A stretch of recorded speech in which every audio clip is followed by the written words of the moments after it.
Oke. Nah, ini pelajaran kita materi pertama. Tadi teman-teman sudah lihat ya di soal yang sudah mengerjakan soal tadi. Teman-teman melihat nih soal pertama dan kedua ini mudah ya. Karena ini soal dasar. Apalagi teman-teman yang sudah biasa ngajar biologi pasti tahu lah ini. Ini ada di kelas 10 materinya ya. Tentang apa namanya? Tentang apa? Daur Piramida. energi. Iya, daur energi. Nah, di sini ada pertanyaan, jika matahari sebagai, kita langsung aja ya Bapak Ibu ya. Jika matahari sebagai sumber energi ya, Ya, organisme Pak. kalau misalkan dia hilang ya, atau tidak bisa lagi berjalan sebagaimana mestinya, maka organisme yang merasakan dampak yang lebih awal, apa ini Bapak Ibu tadi jawabannya ya, untuk nomor satu ini. Tumbuhan. Betul, ya udah pasti tumbuhan. Kenapa? Karena tumbuhan ini adalah yang pertama kali menerima energi dari matahari. Betul ya? Jadi matahari ini pertama kali energinya ke tumbuhan. Terlihat ya Bapak Ibu ya di layar ya? Iya, Ya, soalnya tak jelas. iya, terakhir kemarin saya buat Zoom ini agak sedikit error di komputer jadi nggak kebaca nih. Nah, yang kedua, ini ada yang namanya piramida energi. Ya, kita sama-sama tahu piramida energi ini, energi yang paling banyak pasti ada di produsen, begitu ya. Kemudian ke konsumen tingkat satu, konsumen tingkat dua, kemudian yang terakhir konsumen tingkat tiga. Nah, pertanyaannya di sini ada apabila di satu tempat populasi kelinci, kelinci ini di sini posisinya konsumen tingkat pertama ya, berkurang. Hal ini disebabkan oleh ini mudah sekali ya. Kenapa kelinci berkurang kira-kira?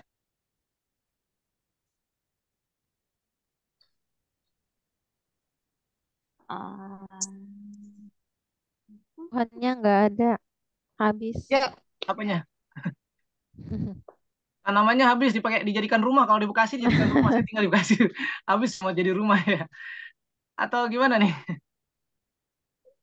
Berkurangnya populasi elang, apa? Ah iya.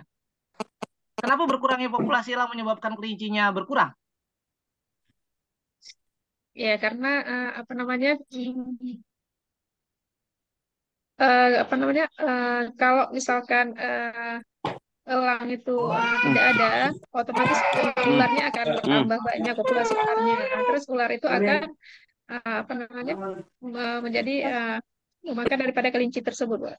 Oh iya betul ya. Jadi ini predator ya. Predatornya ini ya akibat elang yang berkurang populasinya maka ada peningkatan populasi ular. Ular ini kan predatornya kelinci ya. Hal ini menyebabkan kelinci makin banyak di apa ini di Umalap ya, dibunuh ya, diburu maksudnya ya. Nah ini eh, karena Iya. elangnya berkurang. Betul ya. Jadi ini ada hubungan keterkaitan antara satu dengan yang lain. Kalau produsennya berkurang, betul, produsennya berkurang. Tapi kalau produsennya berkurang, otomatis yang lain pun ikut berkurang. Ya, ini Iya, akan berkurang benar. semua. Mm-mm. Tapi yang ditanyakan yang berkurang hanya kelinci saja. Kenapa? Karena ularnya banyak. Maka kelinci berkurang. Kenapa ularnya banyak? Karena elangnya mati habis. Ya, sekarang kan Mati. Heeh. iya berkurang. Elang sekarang sudah sulit ya. Kita lanjut ya Bapak Ibu ya. Ini masih mudah ya. Alhamdulillah ya. Kalau kita dapat soal yang mudah tuh bersyukur ya. Nah, ini ada prinsip persaingan Gauss. Ada yang tahu prinsip persaingan Gauss? Pernah dengar barangkali?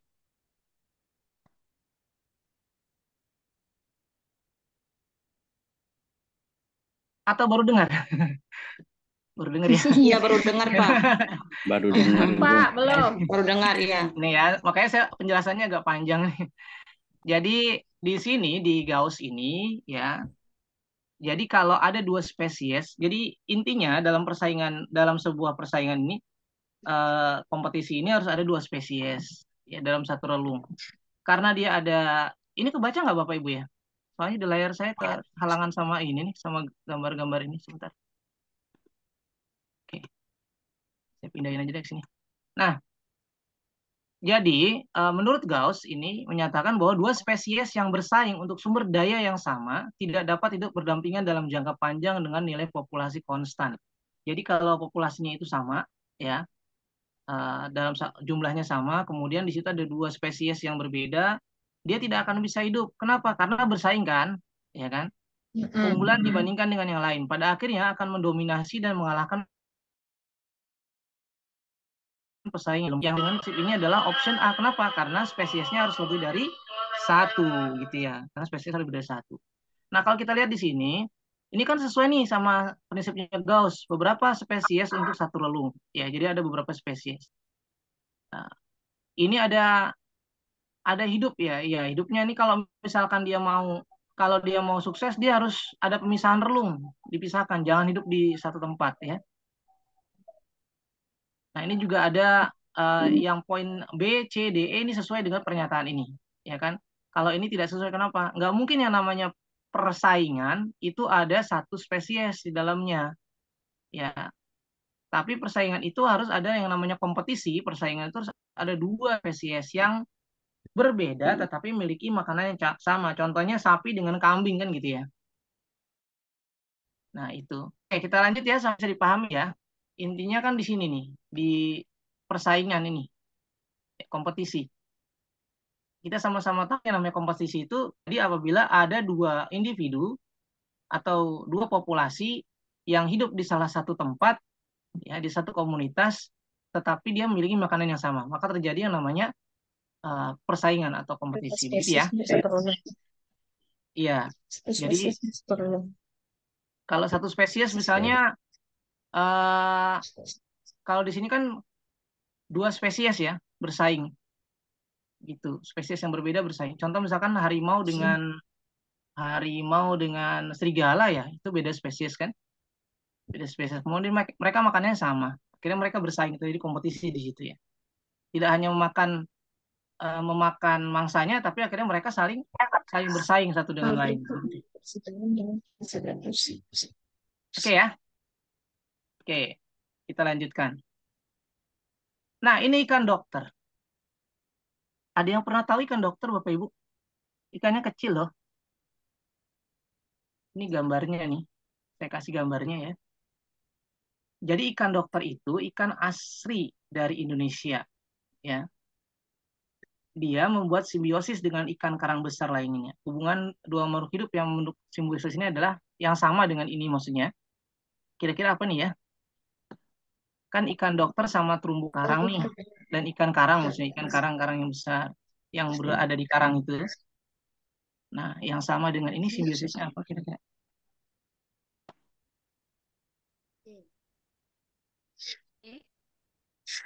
Gimana?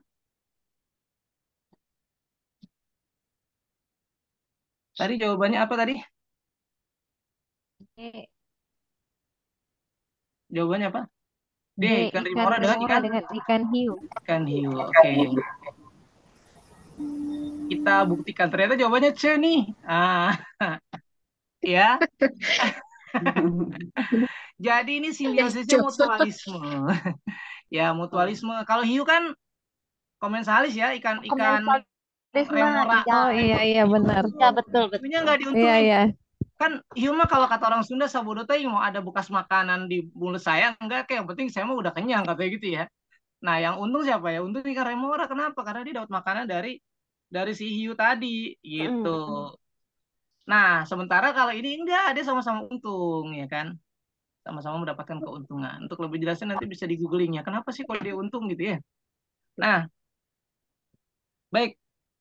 Selanjutnya ini udah sampai nomor 4 ya. 1, 2, 3, 4. Ya, kalau biologi mah cepat nggak kayak fisika ya. Kalau fisika satu soal bisa 10 menit. Belum masuk. Nanti kalau udah ke hukum Mendel itu biasanya agak lama karena ada perhitungan-perhitungannya ya. Makanya tadi saya tanya, ini teman-teman kebanyakan pengajar biologi atau bukan biologi ya? Bukan biologi, Pak. Jurusan biologi. Ininya yang bikin bingung. Halo. Allah, Masih Masuk ngawur-ngawur. suaranya. enggak apa-apa. Enggak apa-apa. Masuk suaranya. Ya, kenapa? Yes. Iya, ini kan berkaitan dengan simbiosis. Jadi kalau kita lihat ini kan dia sama-sama menguntungkan. Jadi ikan karang itu dia ini ikan dokter ini kan kecil ya, Ibu. Ikan dokter ini kecil. Nah, kenapa dia disebut ikan dokter? Ya, karena dia punya kemampuan itu tadi, ya, kemampuan untuk. Mm-mm.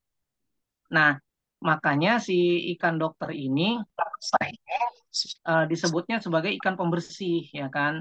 Pembersih di terumbu karang. Jadi, nah sementara si dia bisa bersembunyi di balik ikan yang tadi, kemudian si ikan karang ini dia bisa dibantu dibersihkan oleh si ikan dokter tadi. Jadi, kalau kita lihat berarti ini dia eh, maksudnya saling menguntungkan gitu ya. Nah, jadi apa sih yang dibersihkan sama ikan dokter kan pertanyaan gitu. Apa sih yang dibersihkan? Jadi ikan dokter ini dia memakan parasit ya. Parasit jaringan yang mati di kulit ikan yang lebih besar. Jadi kan kalau kita punya ikan hias tuh, biasanya suka ada penyakit ya, penyakit yang kayak putih-putih itu di seluruh badannya kayak gitu ya. Atau jamur dan sebagainya. Nah, ikan dokter ini tugasnya dia makanin itu tuh. Ya, parasit-parasit itu dimakanin tuh di ikan karang tadi, ya kan? Nah, jadi nah setelah dia makanin ikan karang tadi kan merasa sehat nih. Sisi lain dia karena dia lebih besar, jadi ikan karang tadi bisa melindungi si ikan dokter tadi. Jadi yang namanya simbiosis yang terbentuk antara ikan dokter dengan apa namanya dengan ikan karang besar ini adalah simbiosis yang saling bermutu, ya mutualisme. Ini sama dengan kumbang dengan pohon mangga gitu. Kenapa sama dengan kumbang pohon mangga? Karena kumbang mendapatkan apa namanya nektar gitu ya dari pohon mangga, sementara pohon mangga dibantu penyerbukannya oleh kumbang. Nah, kalau tali putri dengan tumbuhan bertunas maksudnya ya, itu dia tidak termasuk ini. Kenapa? Karena ini parasit ya, Bu. Ya, tali putri ini parasit. Dia memakan saripati dari inangnya. Anggrek juga sama, ya dia untung aja dia ikut ke atas. Ya, ini masuknya komensalisme. Ini sama dengan ikan remora dengan ikan hiu. Kalau jamur kulit dengan manusia sudah jelas dia adalah apa namanya parasitisme. Zooplankton bertambah, sementara ikan tuna menurun. Ya, kenapa zooplanktonnya bertambah? Nggak ada yang makan, udangnya berkurang, gitu ya. Tukang bakso bertambah, kenapa? Karena banyak orang yang nggak beli bakso. Kenapa nggak beli bakso? Ya banyak orang yang kena PHK kemarin kan gitu ya. Lah kalau tukang bakso berkurang, akhirnya tukang daging juga berkurang. Kenapa? Karena yang biasanya ngiring daging, yang konsumennya berkurang, gitu ya. Nah, terus kalau tukang bakso berkurang yang bertambah apa dong? Tukang es. Kenapa? Karena sekarang panas, jadi tukang esnya bertambah kan gitu ya. Nah, logikanya begitu. Lanjut ya Bapak Ibu ya. Nah, ini gambarannya. Kita lanjutkan. Ini ada jaring-jaring makanan Bapak Ibu.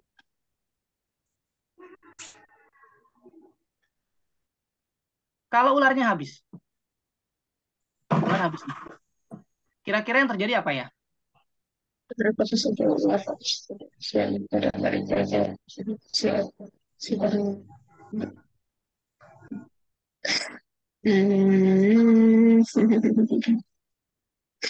Menjaga kelestarian elang, Pak. Apa? Supaya banyak yang makanin tikus ya Bu ya. Mm-mm. Betul ya. Jadi kenapa elang itu harus tetap lestari? Karena dia memangsa tikus, predator alaminya tikus. Cuma nanti biasanya muncul masalah baru memang. Ayam-ayam ternak itu juga berkurang karena elang tidak hanya memangsa tikus tapi memangsa ayam. Nah, ini yang harusnya kita lakukan sebenarnya adalah menjaga kelestarian elang. Betul. Ya, kenapa? Supaya si tikusnya ini tidak banyak berkembang biak. Karena predator utamanya tikus ada dua, ada elang dengan ular. Ketika ularnya berkurang, otomatis tikus ini akan bertambah banyak. Nah, maka elang dibutuhkan. Sayangnya, faktanya di lapangan, elang sekarang sudah berkurang juga ya Bu ya. Itu karena tempat tinggalnya Iya. habitatnya sudah tidak ada. Akhirnya tikusnya bertambah. Gitu. Nah, ini memang harus dilaksanakan. Makanya elang termasuk hewan yang dilestarikan. Nah, ini ya, musuh alami dari tikus adalah elang. Maka tugas manusia adalah menjaga agar elang tetap lestari sehingga bisa membasmi atau mengurangi keberadaan tikus. Intinya kalau kita mau hama ini bisa hilang, ya kan? Maka kita harus mencari predator alaminya. Kalau kita tidak mau menggunakan yang namanya pestisida buatan, karena namanya pestisida buatan itu pastinya akan berpengaruh terhadap tanaman itu sendiri, ya kan? Nggak sehat jadinya nanti sayur-sayurannya. Sampai di sini ada yang mau disampaikan? Ini masih tipenya masih mudah ya Bapak Ibu. Kita mereview kembali yang pernah kita pelajari dulu di sekolah.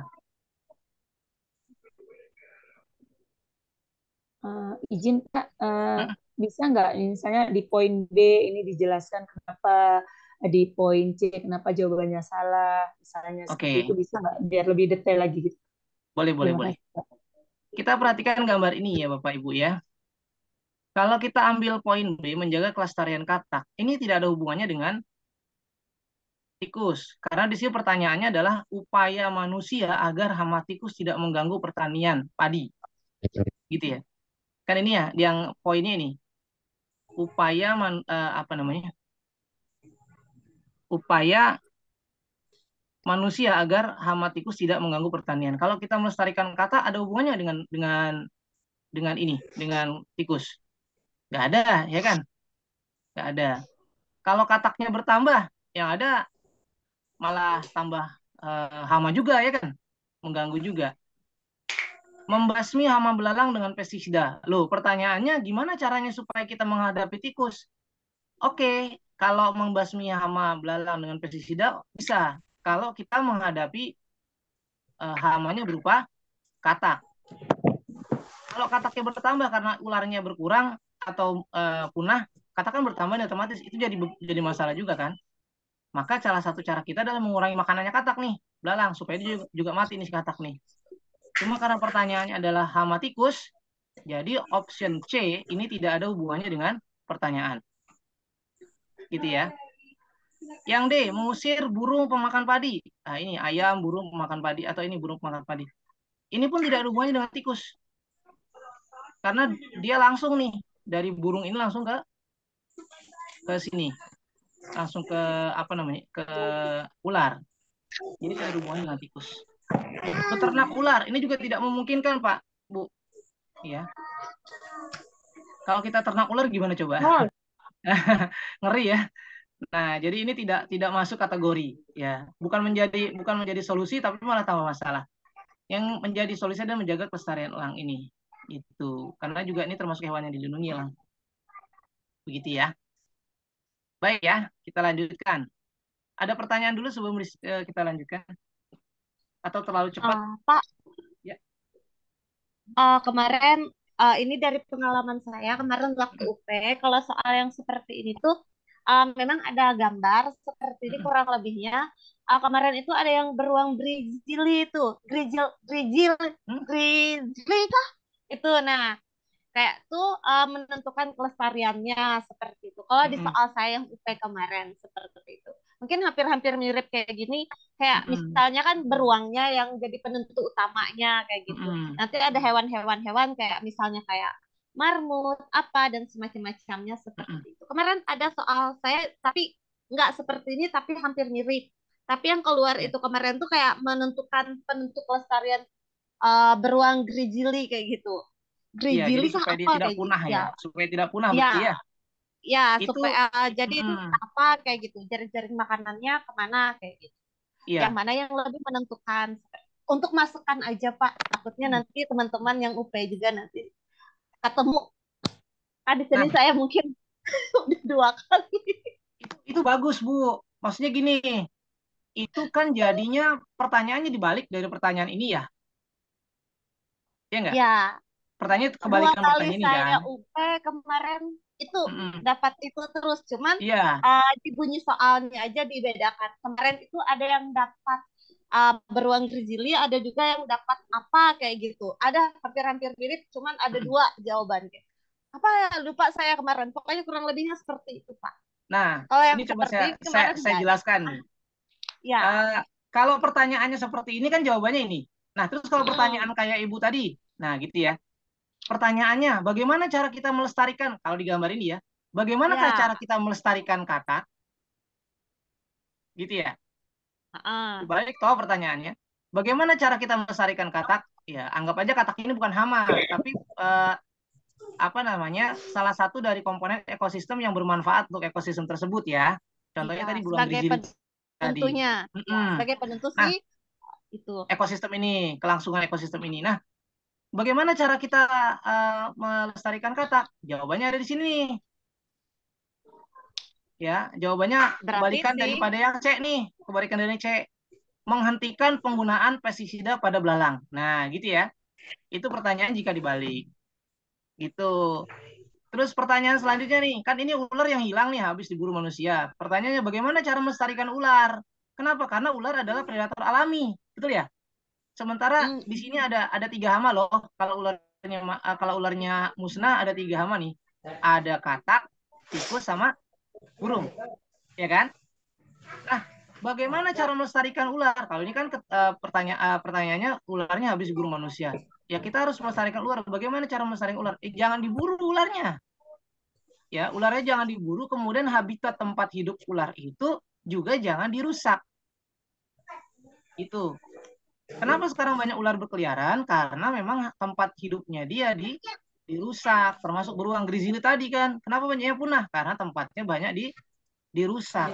Gitu. Nah, ini kalau pertanyaan dibalik ya Bapak Ibu ya. Nah, kadang-kadang pertanyaan suka dibalik. Gitu. Oke, sampai di sini bisa dipahami ya.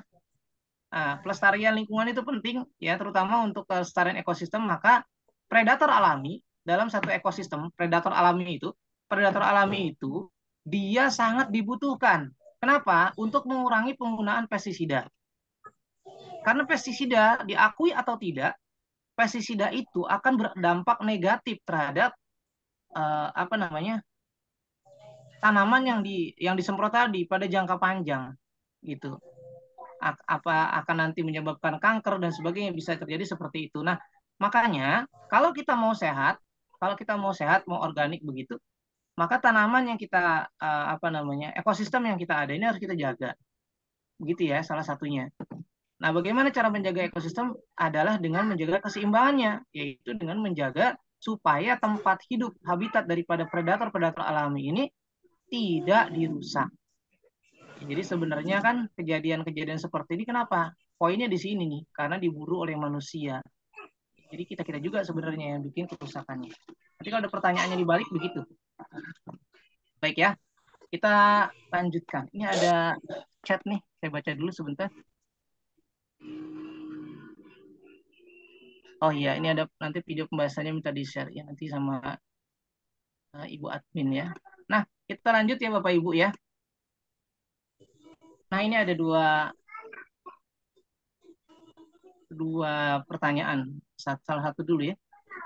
Contoh makhluk hidup di bawah ini yang tidak bersifat parasit. Ini ada kata tidak bersifat parasit. Yang mana ya, Bu? Pak, yang tidak parasit. Cacing filaria. Bakteri E. coli. Bakteri Yang Cacing filaria. Oke, yang jawab filaria kenapa? Pak. Pak. Ya, kenapa? Alasannya? Ini dia kan nggak hidup di di inang lain dia. Kalau benalu kan dia parasit terhadap tumbuhan yang lain. Terus kutu rambut itu berparasit pada manusia. Cacing perut juga hidupnya harus hidup di dalam perut kita. Bakteri E. coli juga dia menempel di dalam ini kita. di usus. Kalau yang jawab bakteri E. coli? Kalau saya sih. Oke. Yang jawab dia ada yang jawab deh. Kalau bakteri E. coli itu kan bakteri yang hidup di dalam usus manusia untuk menjaga kesehatan sistem pencernaan. Iya, betul. Iya, betul. Jadi dalam proses pencernaan. Oke. Betul. Ya. Ini sebenarnya yang E ini jebakan ya. Ibu tahu kaki gajah? Bapak Ibu tahu kaki gajah? Iya. Tahu, Pak. Iya. Cacing filaria ini adalah penyebab kaki gajah. Cacing, iya betul. Iya, dia adanya di hati, dia parasit pada manusia. Jadi benalu sudah pasti parasit, ya kan, pada tumbuhan. Kutu rambut parasit juga, karena dia memakan darahnya manusia ya. Iya. Dan mengganggu banget ya. Kemudian cacing perut sudah pasti dia parasit, ya, terutama cacing pita ya. Ya macam-macam lah di situ ada, termasuk salah satunya cacing perut ini ya filaria brunswick ini ada penyebab penyakit kaki gajah. Dia juga termasuk. Kalau bakteri E. coli Dia bertugas untuk mengatur kadar air dalam usus besar, membantu pembusukan pada usus besar kita. Hanya saja ketika jumlahnya berlebihan, itu akan menyebabkan penyakit memang, tapi dia tidak parasit. Dia sangat berguna.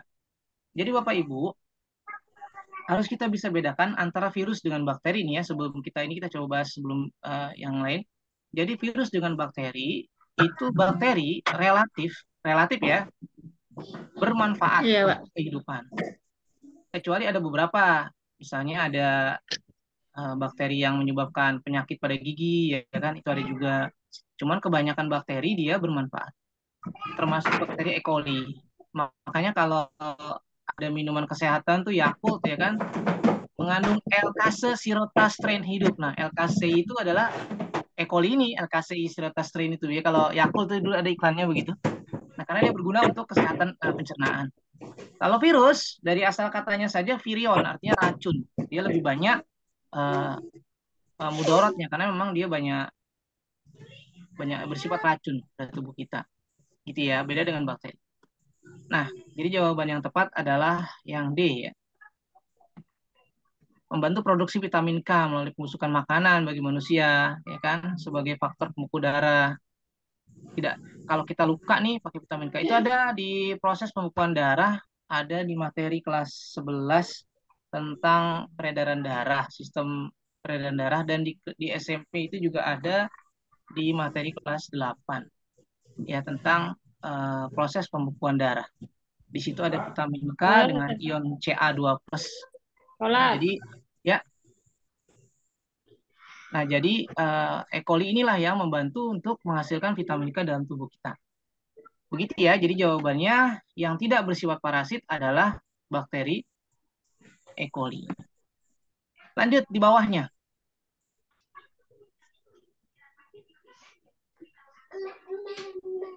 Parasitisme. Yang parasitisme yang mana nih?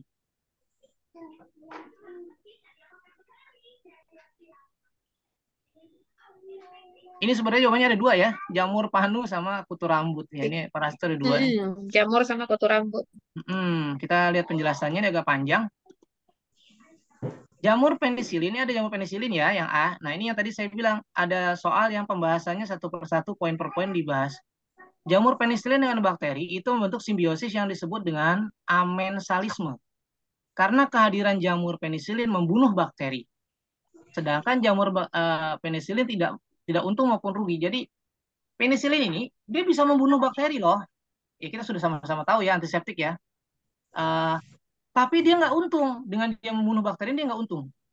Bakteri dirugikan dengan adanya si penisilin ini gitu. Tapi kalau nggak ada bakteri juga dia nggak untung kan gitu ya. Gitu. Nggak ada bakteri pun dia bisa mati sebenarnya. Nah ini disebutnya amensalisme ya, amensalisme. Jadi kehadiran yang satu ini bisa menyebabkan kehancuran bagi yang lain. Nah gitu ya bahasanya ya. Nah ini namanya penisilin. Yang kedua, nah kalau jamur panu udah pasti ya parasit. Karena jamur panu ini mendapat tempat untuk hidup, sedangkan manusia dirugikan karena menjadi gatal ya. Jamur panu. Kalau yang E. coli tadi sudah kita bahas ya, mutualisme yang membantu pencernaan. Kemudian ada kelelawar dengan blue wall ini.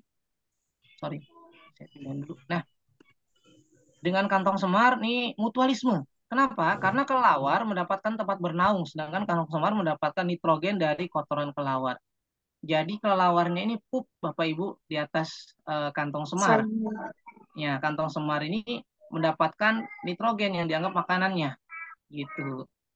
Nah ini apa namanya? Dia bisa si kantong semar melindungi kelelawar, sementara kelelawar mendapat makanan dari kotorannya. Kalau kutu rambut dengan manusia sudah pasti dia apa namanya, parasit karena mengganggu daripada manusia itu sendiri. Sampai di sini bisa dipahami atau ada pertanyaan Bapak Ibu sekalian?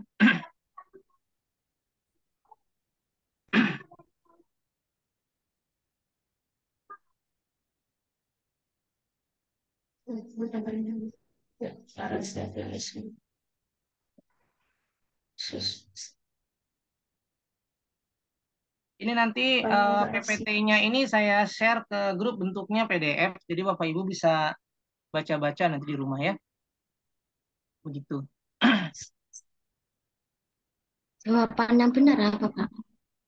Ya, Jawaban yang benar berarti jawabannya benar ada 2 nih, Bu. Ini harusnya jawabannya ada C, ya. Sorry, parasitisme bukan C. Jawabannya yang ada B. gimana? Soalnya Nah, B sama tertulis E. Iya, ini tertulisnya C, maksudnya E. Di sini ada B sama E, jawabannya 2. B dengan E. Gitu ya. Jadi, semisal nanti PowerPoint-nya dikirim, terus jawabannya belum dirubah, ini nanti ambigu, Bapak. Oh enggak, ini nanti diperbaiki, Bu, karena ini ada 1 poin yang nggak masuk ternyata di sini. Kutu rambut nggak ada pembahasannya di sini. Harusnya ada nih. Ini terlalu besar tulisannya. Ini di bawahnya masih ada 1 poin lagi khusus kutu rambut. Nanti ini kita perbaiki, insya Allah. Gitu. Ada lagi Bapak Ibu? Ini masuknya di sini tuh. Yang pilih kutu rambut kurang T. Oke, cukup ya. Kita lanjut ke berikutnya. Nah, ini ada siklus nitrogen. Adakah Bapak Ibu yang masih ingat dengan siklus nitrogen?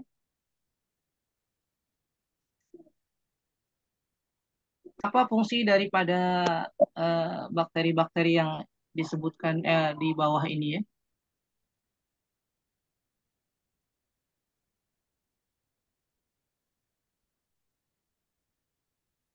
Ada yang masih ingat Bapak Ibu?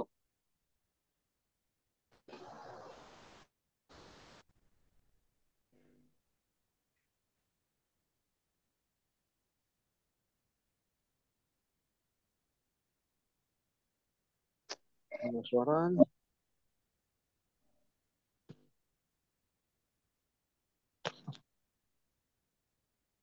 Oke, gimana?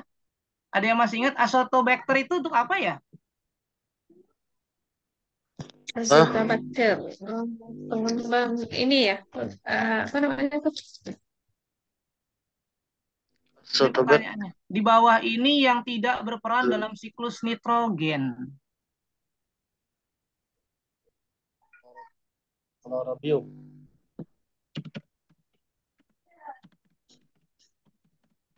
Chlorobium S. Chlorobium, ya.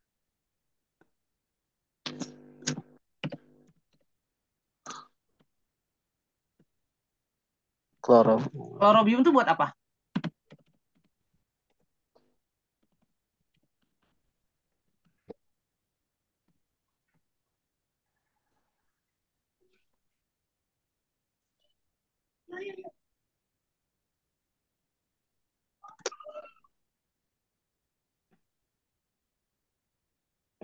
Ini ada yang jawab chlorobium nih ya. Chlorobium itu buat apa?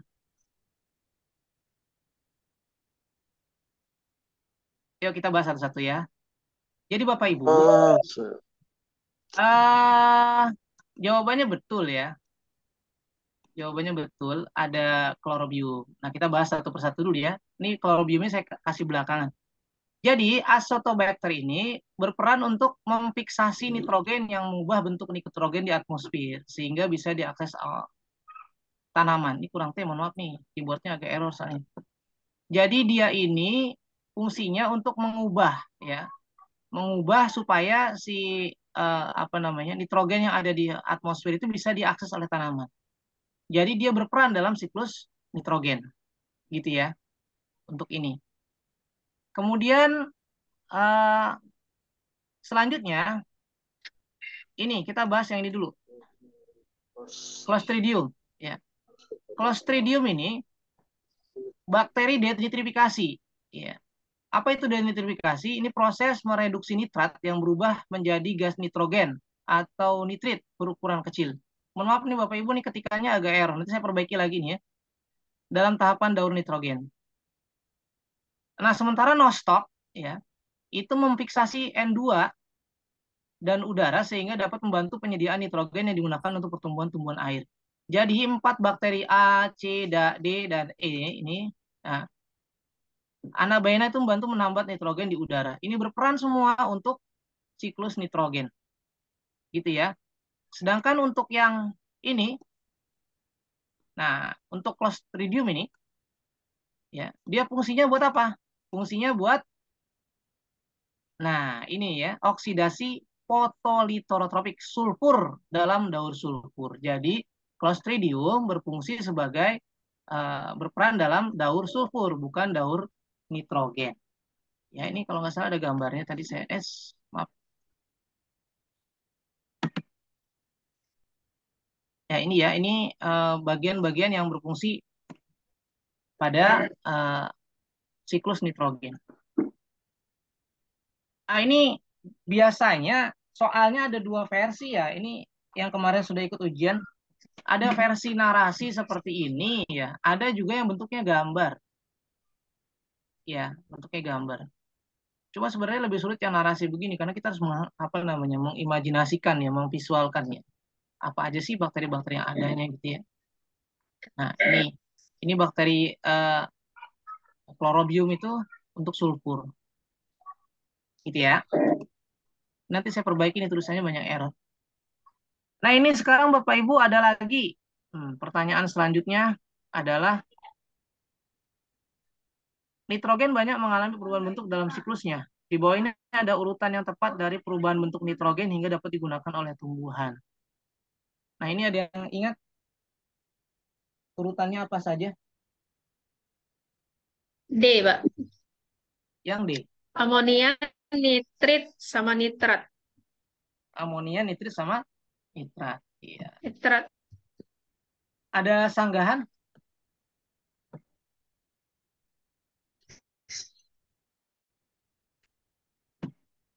Amonia, nitrit,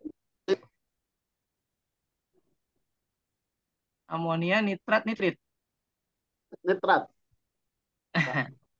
Iya, Oke. amonia, nitrit, Pak. Betul ya. Jadi jawabannya D. Berarti masih ingat ya Bapak Ibu.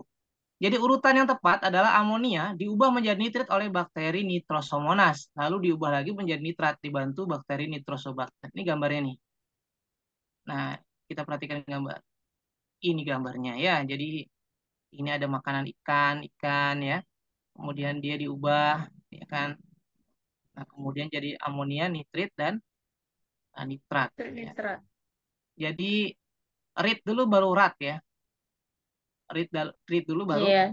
rat. Iya. Rat. Nggak sampai ketukar. Nah, ini langsung ada jawabannya nih sama saya nih. Ada Baik, kemungkinan ya. Gimana Bu? Pak? ada kemungkinan dibalik nggak Pak soalnya? Pertanyaannya Dibalik gimana maksudnya? ya, pertanyaannya mungkin. Pertanyaan di Iya.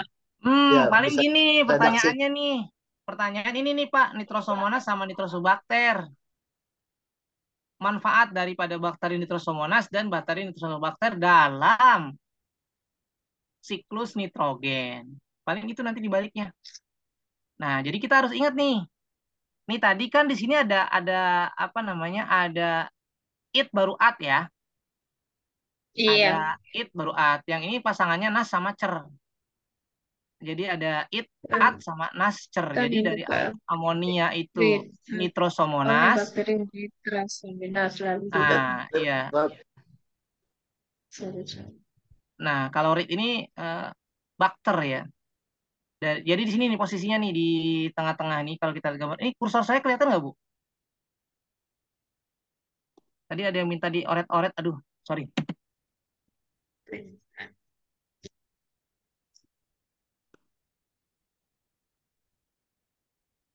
Ya, ini dari sini nih ke sini kan gitu ya. Nah, yang di sini tuh Nitrosomonas, di sini Nitrosobacter. Jadi habis Nia itu perginya ke Monas ya. Setelah Nia pergi ke Monas, nanti dia ketemu sama nitrit. Karena dia sudah muter-muter, si nitrit berubah jadi nitrat gitu ya. Gitu ya Bapak Ibu ya. Jadi Nia pergi ke Monas, ketemu sama nitrit. Setelah dia muter-muter kan ini Nitrosobacter tuh, muter-muter dia berubah menjadi nitrat gitu ya. Oke, kita lanjutkan ya. Nah, ini langsung saya ini tadi nggak ke klik ininya ya. Jadi jawabannya A. Di sini ada organel yang mempunyai ciri sebagai berikut. Bentuknya kantong pipih yang bertumpuk. Dapat mengeluarkan sekret atau lendir, membentuk lisosom. Organel yang dimaksud adalah, ini jawabannya badan Golgi. Ini Ini salah jawab. tapi jawabannya salah ya. Harusnya Oke. retikulum endoplasma ini ya. RE, Pak. Iya, RE harusnya nih. Ini kenapa jawabannya A ini? Sorry, ini nanti diperbaiki ya, Bu. Tolong diingatkan ya, Bu. Ini ada yang salah nih di RE. absen ininya. RE harusnya. RE itu yang nempel sama nukleus. Nukleus. Ya, ini saya kasih clue-nya begini. Saya kalau ngajarkan anak gini, kalau RE itu nempel di nukleus. Kan bentuknya hampir sama ya dengan Golgi. Kalau Golgi itu yang sinyal HP di pojok. Biasanya kayak sinyal HP ini kayak sinyal HP nih di pojok. Gitu ya. Kemudian kalau apa namanya? Lisosom itu yang bulat sebiji aja nih di sini. Di sini pojok-pojokan atau di atas sini bisa gitu. Nah, ini bulat sebiji. Ini penjelasannya, retikulum endoplasma strukturnya berupa membran dan kantung-kantung pipih dua lapis, fungsinya tempat sintesa protein dan tempat sintesa lipid, karbohidrat dan uh, detoksifikasi ya. Kalau badan Golgi sorry, ini tadi jawabannya badan Golgi di mana sih? Di A ya. Oh benar, di A. Sorry, sorry. Badan Golgi. Badan Golgi itu yang ini nih. Jawabannya benar, Pak. Yang A benar, Bu. Ini nggak salah, ini opsinya benar.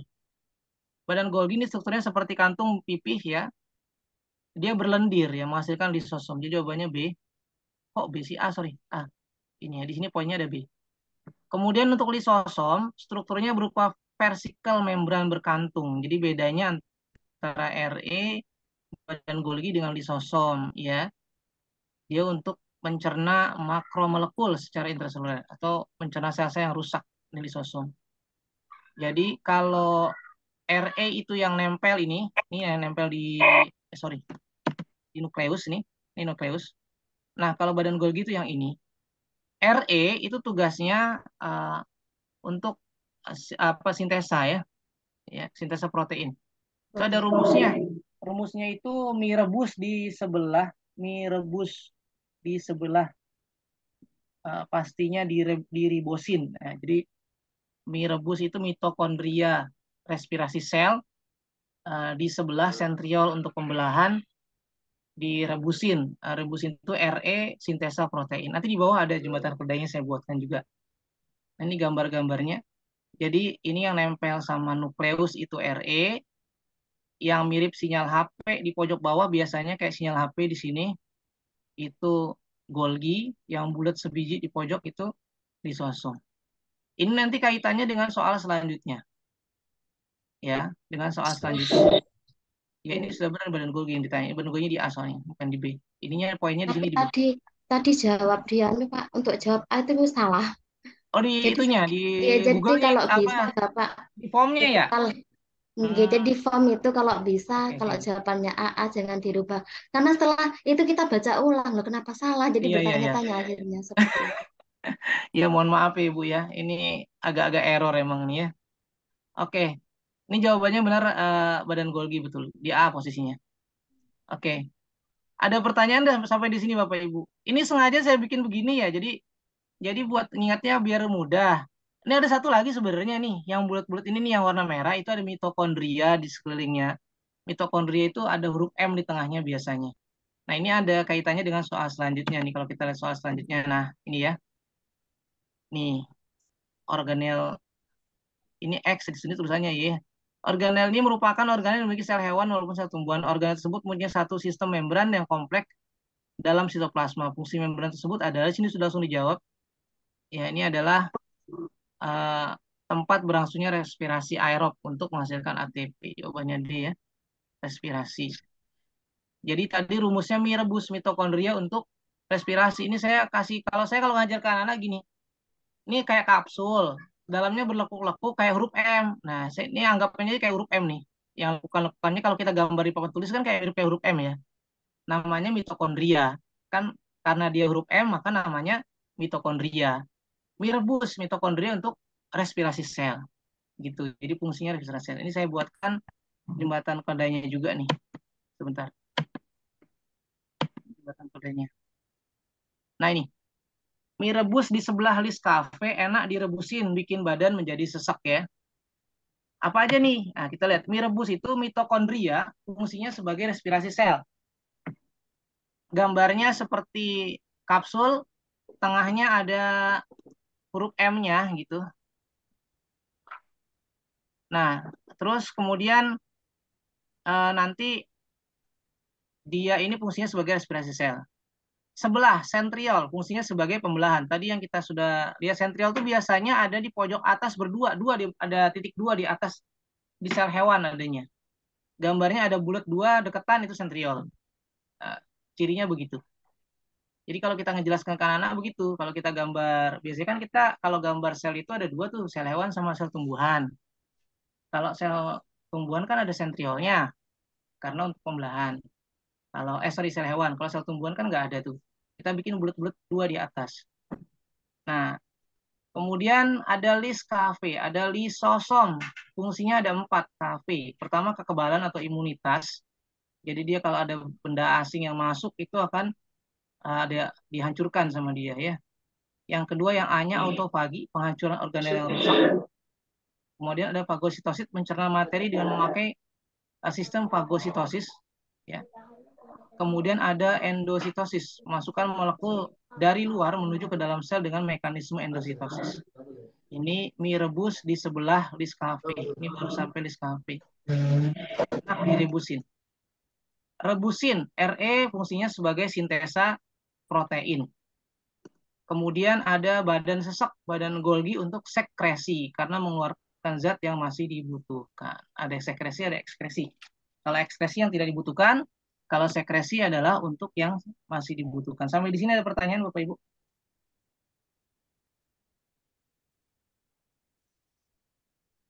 Nanti tolong diingatkan saya untuk diperbaiki tadi ya, yang beberapa poin tadi. Mohon maaf tadi ada sedikit error.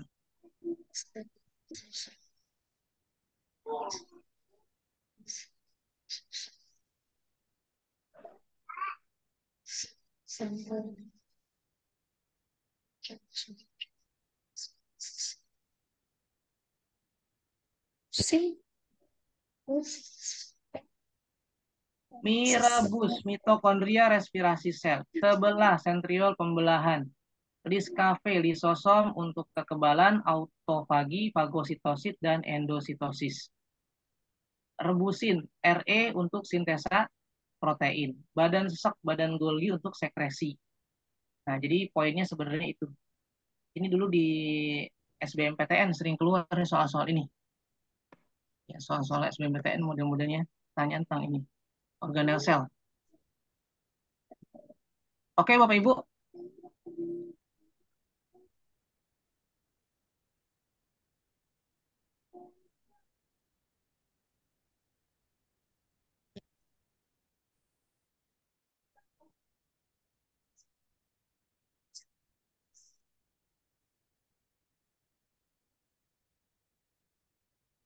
Kita lanjutkan ya.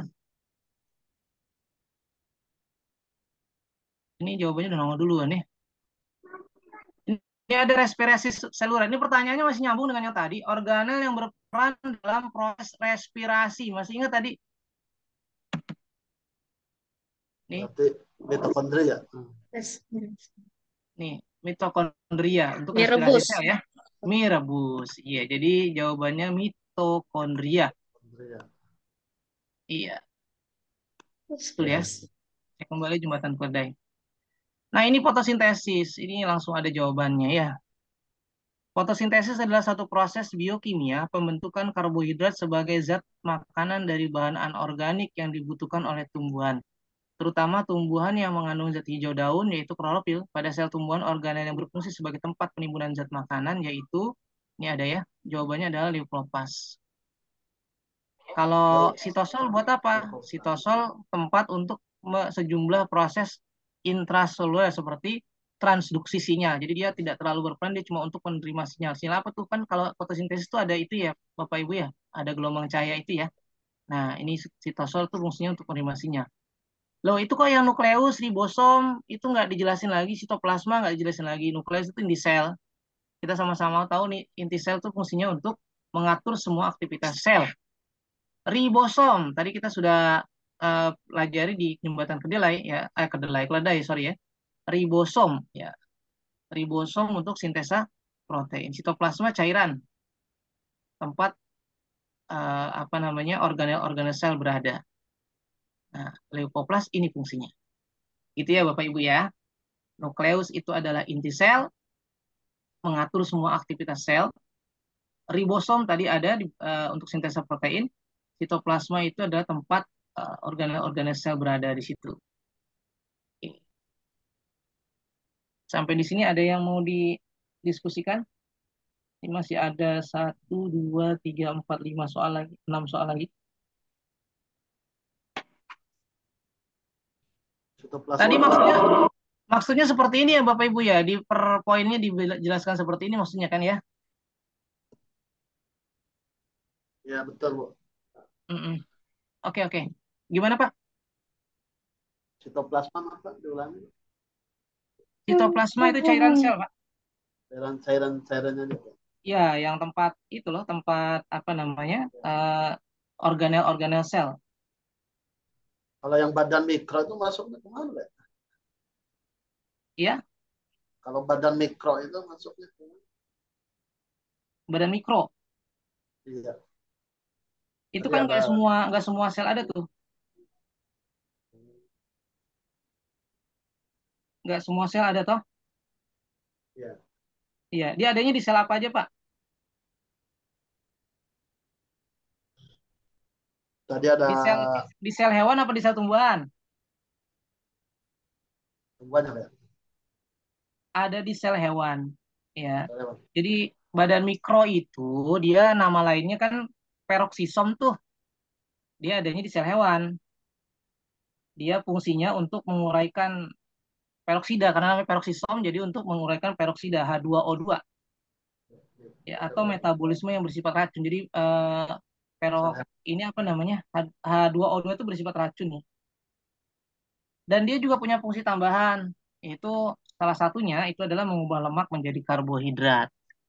Tuh di dalam sel. Tapi dia adanya hanya ada pada sel eh, hewan ya, dia ada di sel hewan dan itu disebutnya peroksisom nama lainnya.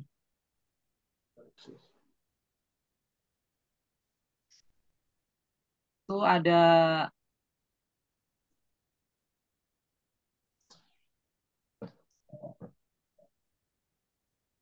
sama bulatnya gitu ya. Sama-sama bulat. Sama bulat kayak lisosom, kayak sentriol sama bulatnya itu.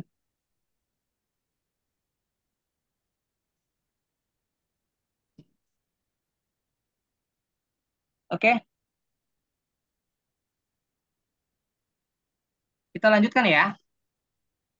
Ini tadi nggak dimasukin di sini peroksisom. Kenapa? Karena yang saya masukkan di jembatan keledai itu yang memang sering banget ditanyakan nih.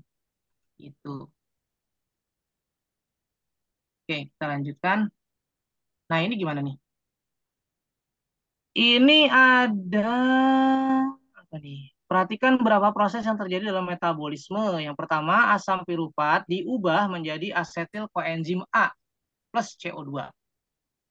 Ada glukosa diubah menjadi 2 fosfolgliserid. Kemudian ada CO2 diubah lagi jadi 2 fosfogliserat. Ada H2O diubah menjadi 2H plus plus setengah O2 plus 2 elektron. Nah, yang ditanya adalah anabolis. Kalau saya boleh tahu anabolisme dan katabolisme bedanya apa ya Bapak Ibu ya?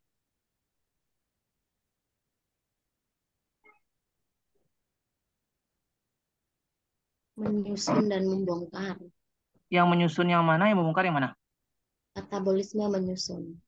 Katabolisme menyusun. Anabolisme membongkar gitu. Ya, menerjemahkan yang membongkar. Metabolisme proses pembentukan. Nah, jadi gini Bapak Ibu. Pemecahan, kalau metabolisme pemecahan. Nah, kita ambil dari namanya saja. Namanya katabolisme. Anabolisme, katabolisme, ya kan? Kan di situ ada pembentukan, ada perombakan. Perombakan. Yang ada K-nya apa tuh? K. Katabolisme. Perombakan katabolisme. Bahkan. Nah, penyusunan anabolisme sudah pasti Oh, gitu. Jadi kebalik ambil ya. clue-nya gitu. Iya, kebalik tadi ya. Gak apa-apa. Jadi clue-nya di katanya tadi katabolisme perombakan. Kan ada KK, dua-duanya ada K-nya gitu. Jadi saya kalau sampai ke anak-anak tuh begitu, perombakan. Emang kadang-kadang suka kebalik. Nah, pertanyaannya adalah ini dari 4 reaksi ini mana yang perombakan, mana yang penyusunan? Nah, ini jawabannya E, 3 dan 4. Kenapa 3 dan 4? Nah, ini kita lihat ya. Yang pertama, itu adalah reaksi dekarboksilasi oksidatif atau DO. Dia adalah proses katabolisme. Dari asam piruvat diubah menjadi asetil-CoA plus CO2. Gitu ya. Nah, yang kedua, ini glukolisis. Perombakan glukosa menjadi 2 fosfoglyceraldehyde. Ini adanya di mana nih? Adanya di respirasi aerob. Nah, nanti kita akan bahas lebih lanjut tentang respirasi aerob di metabolisme. Nah, jadi ini ada metabolisme itu ada pelajaran kelas 2 semester 1 bab ketiga. Nah, itu ada prosesnya, respirasinya ada 2, aerob dan anaerob. Di respirasi aerob katabolisme itu termasuk dalamnya respirasi. Kalau anabolisme itu fotosintesis. Yang sintesis itu fotosintesis, sintesis protein itu adanya di anabolisme. Nah, kalau katabolisme ini respirasi aerob. Di situ ada prosesnya, ada kalau saya menyingkatnya glidiketek ya, glidiketek, glikolisis, dikarboksilasi, kemudian siklus Krebs sama transport elektron. Nah, 2 yang ada di sini, poin 1 dan poin 2 ini termasuk proses respirasi aerob. Ada dikarboksilasi dan glikolisis. Kemudian yang 3 dan 4, yang 3 ini adalah reaksi gelap atau siklus Kelvin. Ini termasuk anabolisme ya. Karena adanya di fotosintesis. Kemudian yang ini juga ada fotosintesis, adanya reaksi terang yaitu anabolisme. Jadi jawaban yang termasuk anabolisme adalah poin 2 dan poin poin 3 dan poin 4 yang E ya, 3 dan 4. Gitu ya. Nah, kemudian ini lanjutannya tentang fotosintesis. Ya, fotosintesis itu ada di kelas 12 ya, masih di metabolisme, di subbab anabolisme. Di situ ada fotosintesis, ada reaksi gelap, reaksi terang. Nah, ini ada peningkatan CO2 pada proses fotosintesis terjadi di mana? Ini jawabannya di E, di apa namanya? Ini ya.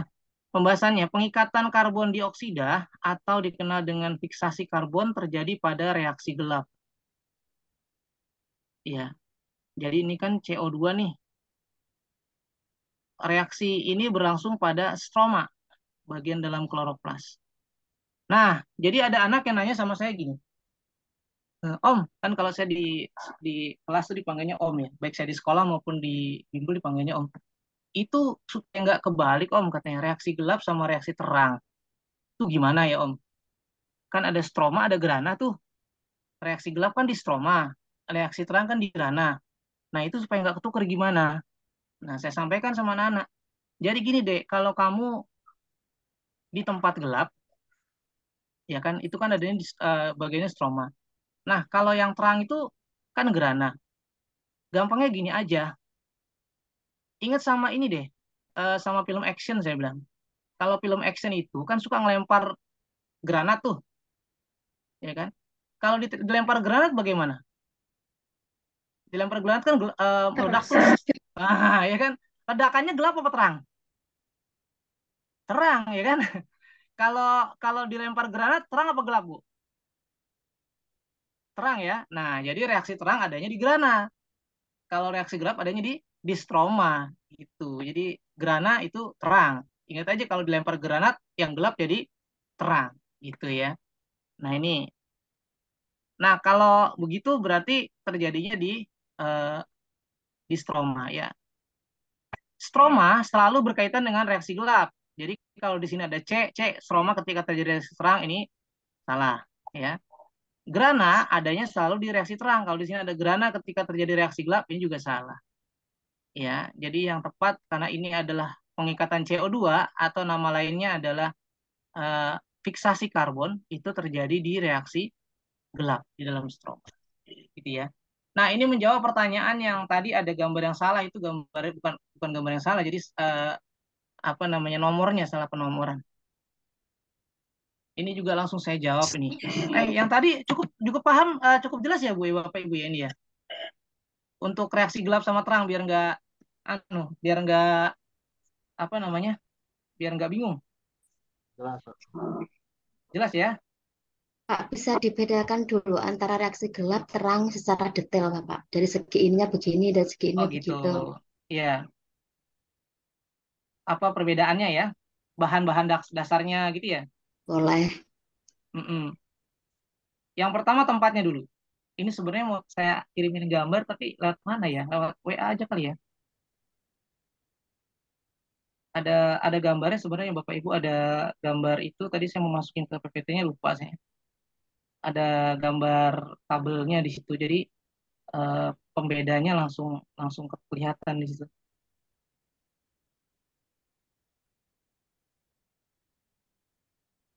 Nah, jadi reaksi gelap maupun reaksi terang ini ya, kita bahas tempatnya dulu ya. Reaksi terang tadi sudah disampaikan, reaksi terang itu tempatnya di grana. Grana itu tumpukan tilakoid. Nah, nanti gambarnya ada di plastida. Itu ada tumpukan tilakoid yang kayak recehan gitu ya. Kalau saya bilangnya duit receh yang setumpuk. Kemudian ada stroma. Kalau reaksi gelap itu di stroma. Jadi reaksi terang ada di membran tilakoid, di grana tumpukan tilakoid. Kalau reaksi gelap adanya di stroma. Kemudian kebutuhan akan cahaya, ya. Reaksi terang itu dia butuh cahaya.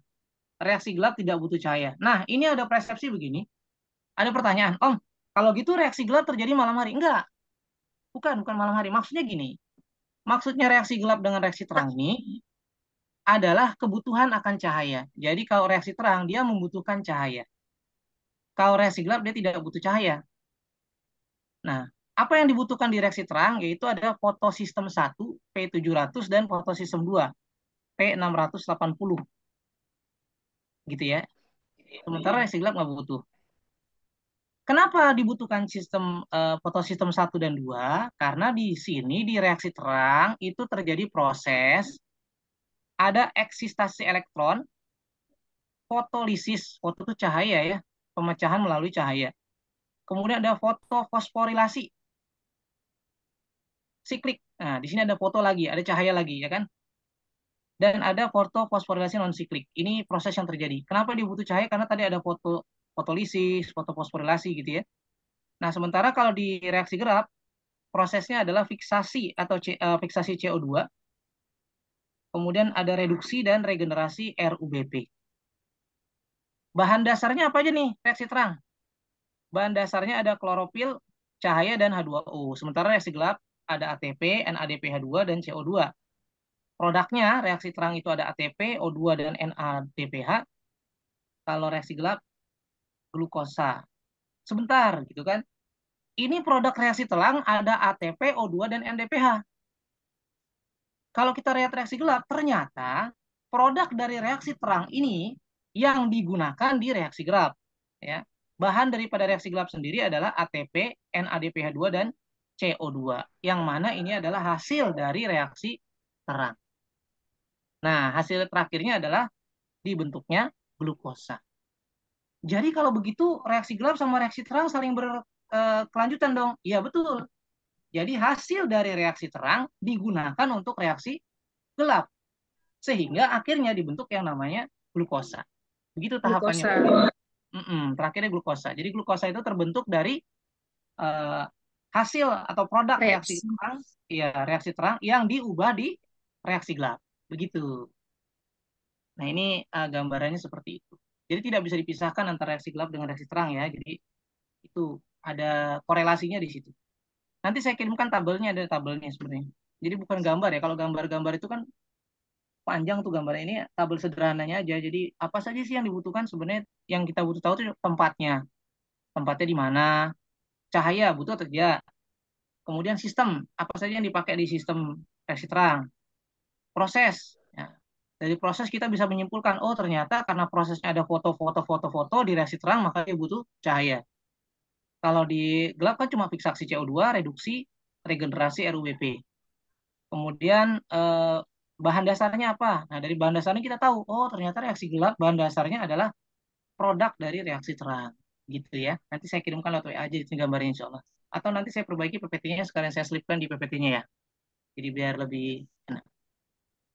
Baik, ada pertanyaan sampai di sini barangkali?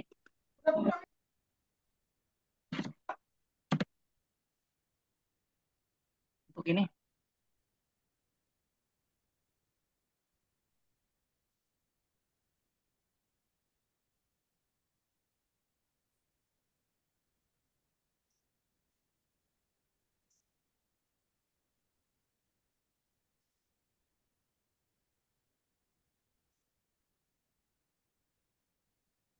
Kita lanjut ya Bapak Ibu ya. Nah, ini tadi burung manyar. Ya. Burung manyar itu salah satu burung yang memiliki sarang paling unik di antara jenis burung-burung lainnya. Ya. Kenapa? Karena ternyata dia itu sarangnya rumit loh, gitu ya. Nah, si burung manyar ini, gambarnya saya kirim di itu deh, di apa namanya di WA ya, yang burung manyar.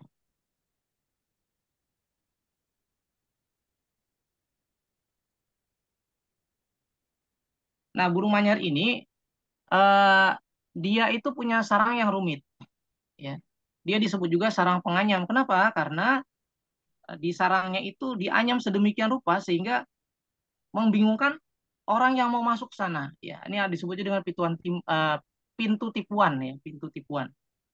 Nah, maka karena di situ ada pintu tipuan, jadi menyebabkan orang-orang yang di luar daripada sarangnya burung manyar ini tidak bisa apa namanya, tidak bisa untuk masuk ke sana. Ya, burungnya kecil sebenarnya kayak burung pipit atau burung gereja, malah mungkin mirip burung gereja ya.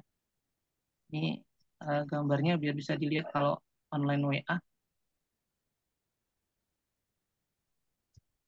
Saya kirim di WA deh.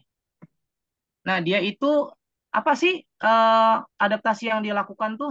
Apakah refleks? Refleks itu kan berarti ketika ada serangan dia langsung membalas. Itu refleks namanya, ya kan?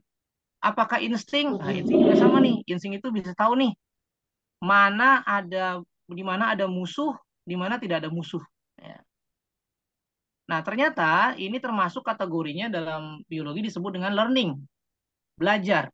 Jadi dia mempelajari karakter sekitar lingkungannya, kemudian dia membuat tempat yang lebih nyaman untuk kehidupan dia dan juga apa namanya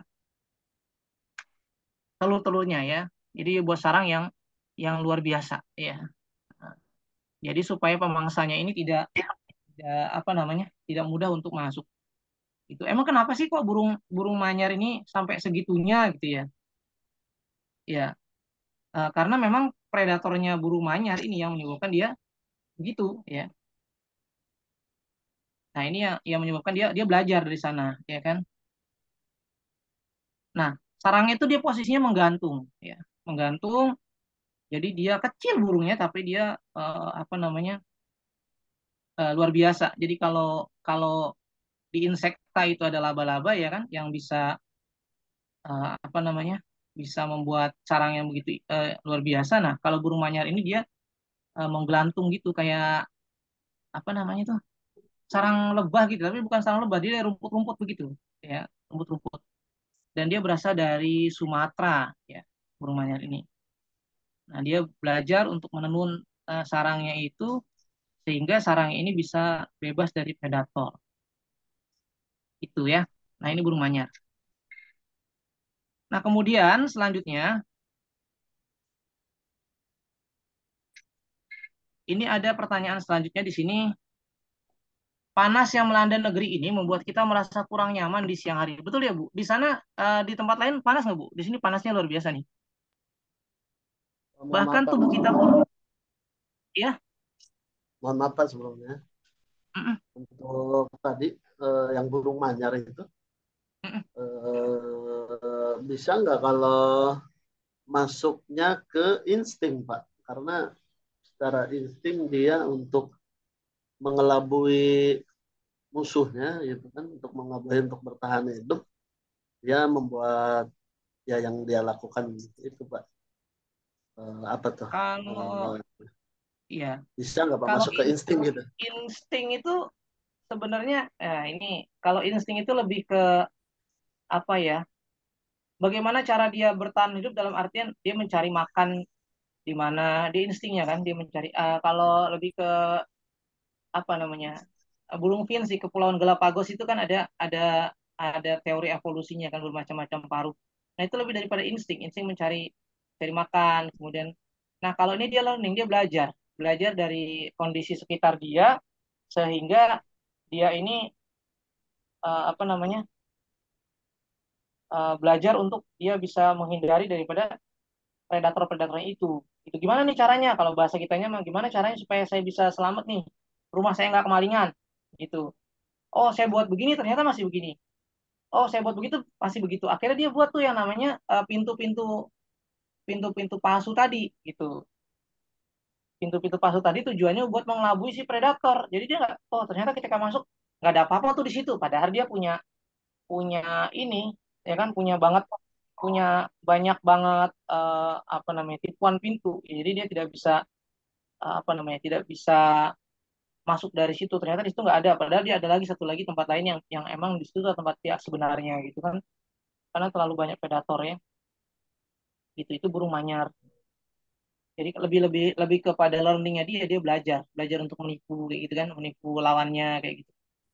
Kalau insting lebih untuk bagaimana dia bertahan hidup di lingkungan bebas, dia bisa makan, bisa apa segala macam, cari makanannya. Nah kayak gitu tuh lebih ke sana. Tuh. Barangkali itu Pak, kenapa alasannya dia ambil learning, belajar ya. Bukan karena eh, burung, kebiasaan si burung itu kan mungkin seperti itu kali Pak ya? Atau memang gimana Pak? Ya Perilaku memang burungnya itu. iya. Jadi kan kalau kita belajar itu, Takutnya nah iya ya masa takutnya kalau pertanyaannya hanya hmm, dikaitkan ke perilaku burungnya. iya ini kan lebih ke sarang, dia Pak, larinya ke sarang kan ya. Dia gantung di Iya. pohon-pohon gitu kan. Ya terus kemudian masuknya di bagian bawah ya kan. Dia belajar gitu. Ketika dia ada Apakah predator itu udah gimana kebiasaan bisa ya. manyar kayak gitu? Nah itu dia. Kalau kita belajar biologi itu kan sebenarnya ilmu eksak yang nggak eksak Pak ya. Kalau kita bilang, kalau kita iya kan, kalau kita bilang ini ada teori nih di Kepulauan Galapagos, burung finch itu dia apa namanya, eh, paruhnya banyak nih macam-macam karena jenis makanannya. Kalau kita bilang bukannya dari sononya begitu ya kan, nah, itu kan emang agak sulitnya di situ. Ternyata menurut penelitian salah satunya penyebab daripada bentuknya berbeda karena makanannya. Nah ini juga sama nih menurut penelitian itu. Kenapa si burung manyar ini dia buat sarang seperti itu? Karena dia untuk menghindari predator-predatornya tadi gitu. Dia belajar nih dari kondisi sekitarnya. Oh ternyata kalau dibikin seperti ini masih bisa ditembus gitu kan. Makanya dia buat, maka disebutnya learning. Dia belajar, menganyam, ya kan? Kan itu bukan perkara yang mudah gitu untuk seekor burung dia menganyam menggunakan paruhnya kan gitu ya. Nah, kalau insting dia lebih how to survive-nya tadi gitu. Tapi ketika dia membuat sarangnya tadi itu lebih ke belajar, learning. Gimana nih caranya bikin sarang supaya nggak ketahuan? Gimana nih cara bikin lubangnya di sini? Gimana bikin pintu rahasianya atau pintu tipuannya tadi? Itu kan lebih lebih ke sana Pak, lebih ke belajarnya gitu. Barangkali ke sana ya. Gitu. Kalau dibilang kebiasaan gurunya ya emang kebiasaan gurunya gitu. Kayak gitu ya. Bintang, Gimana? emak saya nih banyak burung ini nih, Pak. Iya kan yang kecil-kecil itu ya Bu ya bentuknya ya. Kecil-kecil dia Iya kayak benar, kayak kampung saya nih banyak nih burung nih. Ya. iya, Dia memang di ujung ranting dia, rapi benar iya. dia. Pinter dia kan kayak apa sih? Iya. Kayak rumput-rumput dia ditaruh di atas gitu kan dia Nah, pinter Iya emang. benar, ya anyamannya pun maksudnya kalau rapi kalau benar. emang kalau emang kebiasaan kayak gitu jadi bukan belajar lagi gitu Pak. Udah bukan learning lagi Itu karena udah terbiasa. kecerdasan yang diturunkan berarti ya, Pak. Iya betul Kecerdasan sejak yang lahir mungkin diturunkan. ya. Iya. Iya, makanya kan kalau ya itulah makanya saya bilang tadi kalau biologi itu sebenarnya ilmu eksak yang nggak eksak gitu kan. Ilmu pasti yang nggak pasti gitu karena masih banyak kemungkinan-kemungkinan. Cuma berdasarkan penelitian akhirnya disimpulkan seperti itu. Itu karena dia belajar kan dengan kondisi predator, kondisi alamnya juga, jadi dia bisa membuat yang seperti itu. Karena apa namanya? Membuat sarang seperti itu. Nah, ini yang bawah nggak sengaja keklik nih ya. Nah, oke. Kita lanjut ya, Pak ya. Ini tinggal berapa soal lagi nih. Nanti kita bahas bisa nanti kalau yang kurang-kurang didiskusikan di grup di luar jam ini juga bisa. Kalau ada soal yang mau ditanyakan bisa di grup juga bisa. Nanti kita diskusikan bareng-bareng bisa nanti ya Bapak Ibu ya. Nah ini ya, ini peristiwa panas ini menyebabkan kita berkeringat, ya kan? Ciri makhluk hidup. Ya, cirinya apa? Ada dua nih ciri makhluk hidupnya. Yang pertama adaptasi. Ini kaitannya dengan burung manyar nih, adaptasi ya. Adaptasi dengan suasana lingkungan. Kalau kalau panas kita berkeringat, kalau dingin kita banyak buang air kecil. Ya, sedangkan keringat sendiri adalah merupakan hasil dari proses ekskresi. Jadi ada dua nih ya yang kita lakukan ketika kita panas, yaitu adaptasi terhadap lingkungan dan ekskresi, yaitu mengeluarkan keringat lewat kulit kita. Jadi itu jawabannya. Ada yang beda Pak jawabannya dengan ini? Kira-kira Bapak Ibu? Enggak ya? Udah pasti lah ini mudah nih. Oke, kita lanjutkan ya. Kita lanjutkan. Nah, ini tadi nih, soal yang nomornya agak ngaco nih ya. Ih, ini perhatikan gambar dua ini Bapak Ibu ya. Iya, ini ada membran luar ya nomor satu tuh membran luar. Nah ini grana nih, grana yang tadi saya bilang tumpukan koin receh. Ini grana, kemudian ada ini lumen yang di dalam grana, ini stroma di luarnya. Ini ada membran lapisannya, membran dalam, membran luar, membran dalam. Nah ini ada tilakoidnya, ya satuan daripada grana ini tilakoid. Nah di sini kan siklus Calvin tadi pertanyaannya, di mana siklus Calvin tuh? Ternyata siklus Calvin itu ada di stroma, ditunjukkan nomor 5, tapi di sini 5-nya malah grana, stromanya malah nomor 2. Ya, ini salah nih ya. Salah penempatan typo nih. Ya. Nah, ini jadi siklus Calvin itu terjadinya di uh, stroma nomor 5. Dia reaksi gelap.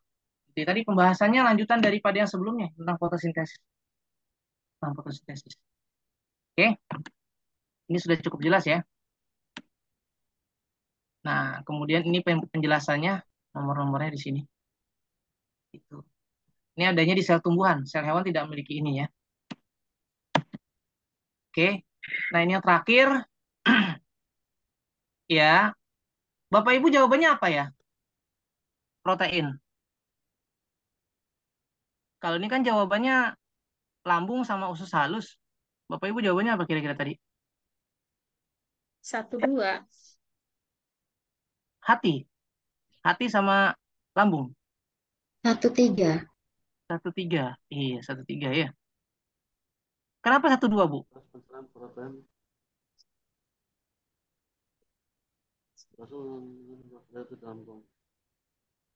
Kenapa 1-2?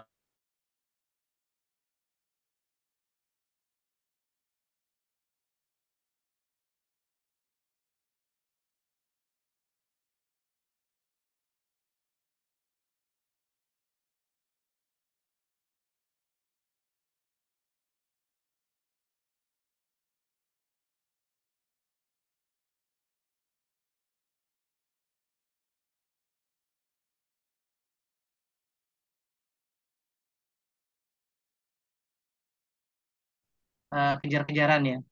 Kejar-kejaran dengan kerjaan ya.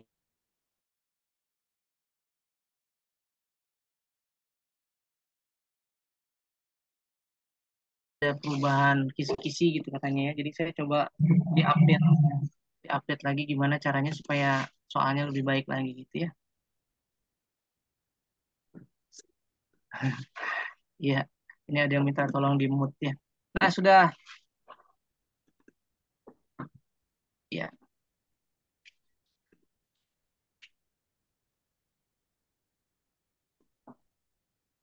Ini tadi hasil daripada ininya. Nah, Bapak Ibu, kira-kira sampai di sini ada yang mau ditanyakan? Nanti untuk soalnya, insya Allah untuk pembahasannya insya Allah saya eh, di-share ya, di-share kembali. Begitu.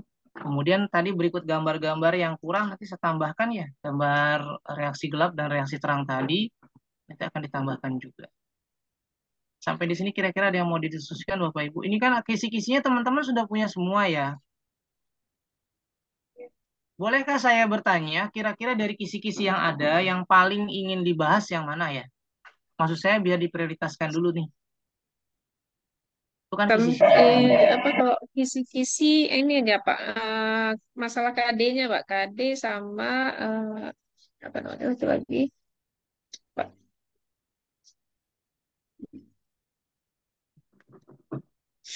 penggunaan media yang cocok.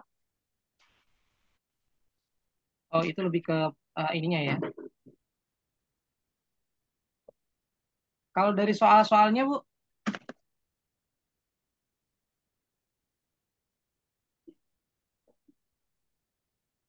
Bu Yunisa barangkali yang sudah pernah ikutan tes dari soal-soal yang pernah dikerjakan yang paling rumit menurut Ibu itu yang tentang apa? Kalau boleh tahu. Eh, Sebenarnya itu kalau kita menguasai materi itu nggak ada yang rumit, Pak. Tapi Gitu. ketika kita menghadapi soal dengan tekanan waktu, itu yang buat kita ngeblank di lapangan. Seperti itu sih sebenarnya.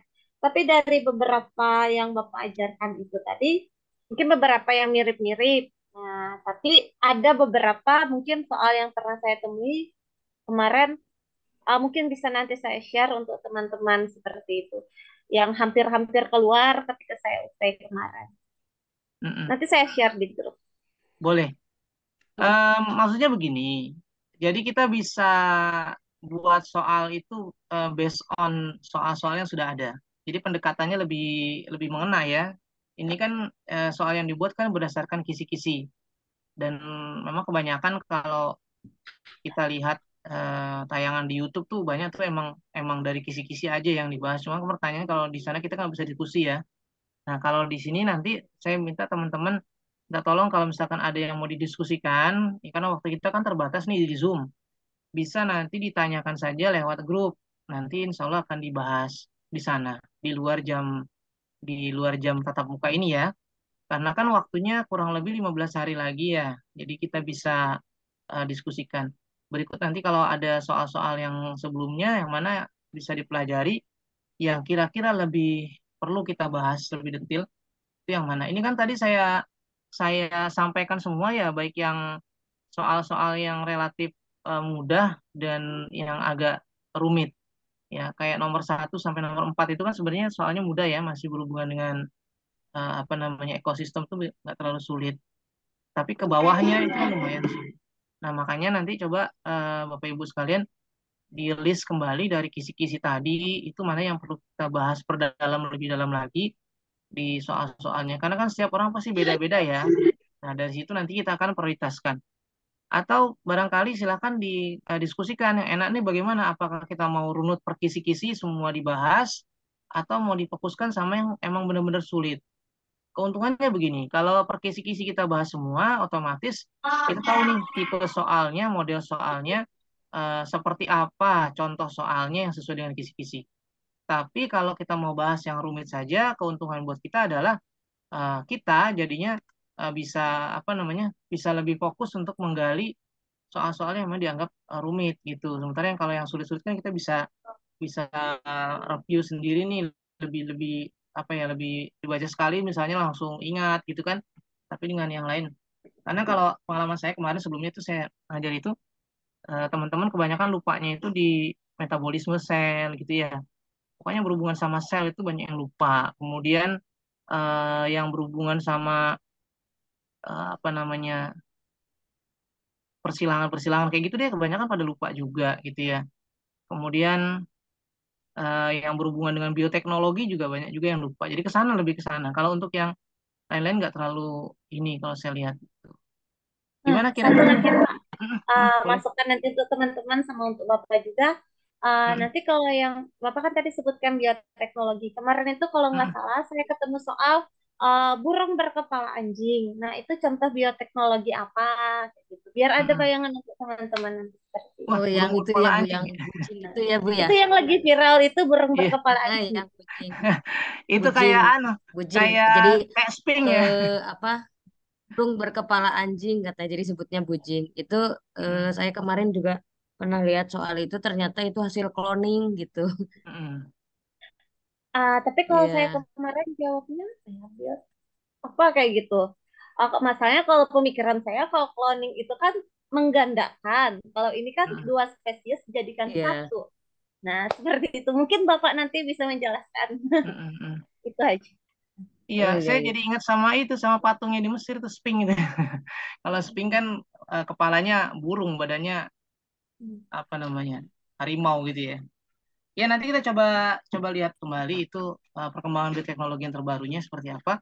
Kemudian nanti kita coba bahas lagi. Makanya saya sangat butuh nih teman-teman kalau ada masukan-masukan yang di sekiranya di soal-soal sebelumnya yang bisa diutarakan, disampaikan, silakan disampaikan di grup. Nanti di luar jam sesinya kita bisa sama-sama bahas. Begitu ya. Barangkali untuk saat ini kita cukup sampai di sini. Mohon maaf atas segala kekurangannya. Soalnya banyak yang belum sempurna tadi. Insya Allah nanti disempurnakan lagi. Nanti saya share kembali itu ya apa namanya perbaikannya, revisinya daripada PPT-nya tadi. Kemudian juga segera ya Insya Allah. Kemudian saya lengkapi dengan gambar-gambar yang tadi dibutuhkan termasuk eh, tadi ada gambar tentang apa tuh reaksi gelap dan reaksi terang. Nanti kita akan coba masukkan. Kemudian gambar burungnya tadi ya, karena nggak semua orang tahu tuh si burung yang unik tadi ya, termasuk sarang-sarangnya. Nanti kita coba buatkan gambarnya. Barangkali nanti keluar di soal dan sebagainya. Itu saja yang bisa saya sampaikan. Ya, sekali lagi mohon maaf atas segala kekurangan. Ya, apabila ada manfaatnya silakan diambil, dibagikan kepada teman-teman yang lain, kemudian juga kepada em, anak didik kita. Ya, kalau nanti teman-teman mengajar di kelas 12, kelas 11, tadi ada beberapa jembatan kelda yang mungkin bisa dibagikan di kelas nanti, sehingga membuat eh, apa namanya ilmu kita lebih bermanfaat. Itu saja dari saya. Terima kasih. Selamat malam. Sukses buat teman-teman semua. Assalamualaikum warahmatullahi wabarakatuh. Saya pamit ya. Terima kasih, Bapak. Iya, sama-sama. Makasih Pak. Yuk.